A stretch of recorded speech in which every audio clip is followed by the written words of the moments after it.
ಅವಕಾಡೋದಲ್ಲಿ ನಾನು ಒಂದು 30 variety collect ಮಾಡಿದ್ದೀನಿ. 4 ವರ್ಷದಿಂದ ಬೆಳೀತಾ ಇದೀವಿ. ಇದ್ರ ಕಷ್ಟ ಏನೋ ಸುಖ ಏನೋ ನನಗೆ ಗೊತ್ತಿದೆ. ಇಲ್ಲಿ ನಮ್ಗೆ ಈಲ್ಡಿಂಗ್ ಬರುತ್ತಲ್ಲ ಆ ವೆರೈಟಿಗಳನ್ನ ಬೆಳೀರಿ ಅಂತ ನಾನು ಮೊದಲಿಂದನೂ ಹೇಳೋದು. ಸುಮ್ಮನೆ ಎಲ್ಲರೂ ಹ್ಯಾಸ್ ಬೆಳಿತೀವಿ ಅದು ಬೆಳಿತೀವಿ ಬರಲ್ಲ ಸ್ವಾಮಿ. ಹೆಂಗ್ ಬರುತ್ತೆ? ಆ ಎಲಿವೇಶನ್ ಇಲ್ಲ. ಹ್ಯಾಸ್ ಎಲ್ಲ ಬೆಳಿಬೇಕು ನೀವು ಅಂದ್ರೆ ಕೂರ್ಗು, ಸಕಲೇಶ್ಪುರ ಆ ಥರ ಹೈ ಎಲಿವೇಶನ್. ಜಸ್ಟ್ ಲೈಕ್ ನೋಡಿ, ಒಂದು ಕುಕ್ಕುಂಬರ್ ಇದ್ದಂಗೆ.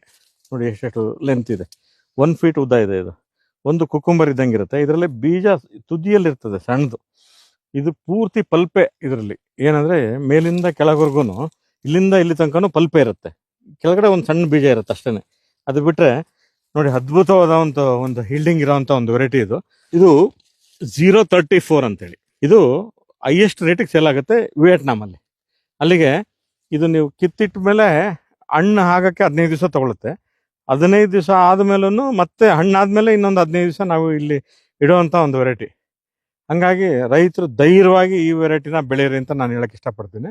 ಇದು ನಮ್ಮಲ್ಲಿ ಉತ್ಕೃಷ್ಟವಾಗಿ ಈ ಸರಿ ಹೀಲ್ಡಿಂಗ್ ಬಂದಿದೆ. ಮಿನಿಮಮ್ ಅಂದ್ರೆ ಅರ್ಧ ಕೆಜಿಯಿಂದ 3/4 ಕೆಜಿ ತನಕ ಒಂದು ಹಣ್ಣು ಬರ್ತಿದೆ. ಒಂದು 50 ಹಣ್ಣಿದೆ ನೋಡಿ ಈ ಗಿಡದಲ್ಲಿ. 50 ಅಂದ್ರೆ ನಿಮ್ಗೆ ಒಂದು 25 ಕೆಜಿ ಆಯ್ತು.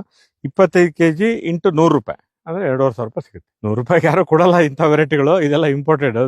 ಇದು ಇನ್ನೂ ಜಾಸ್ತಿ ಹೋಗುತ್ತೆ. ಆದ್ರೆ ನಾನು ಹೇಳ್ತಾ ಇರೋದು, ರೈತರು ಕನಿಷ್ಠ ರೇಟ್ ಇಟ್ಕೊಳ್ಳಿ. ಇಂಥ ಒಂದು ಹಣ್ಣನ್ನ ನಾವು ಅಲ್ಲೆಲ್ಲ ಬೇರೆ ದೇಶದಲ್ಲಿ ನೋಡಿದ್ವಿ, ಮುಟ್ಟಿದ್ವಿ, ತಿಂದಿದ್ವಿ.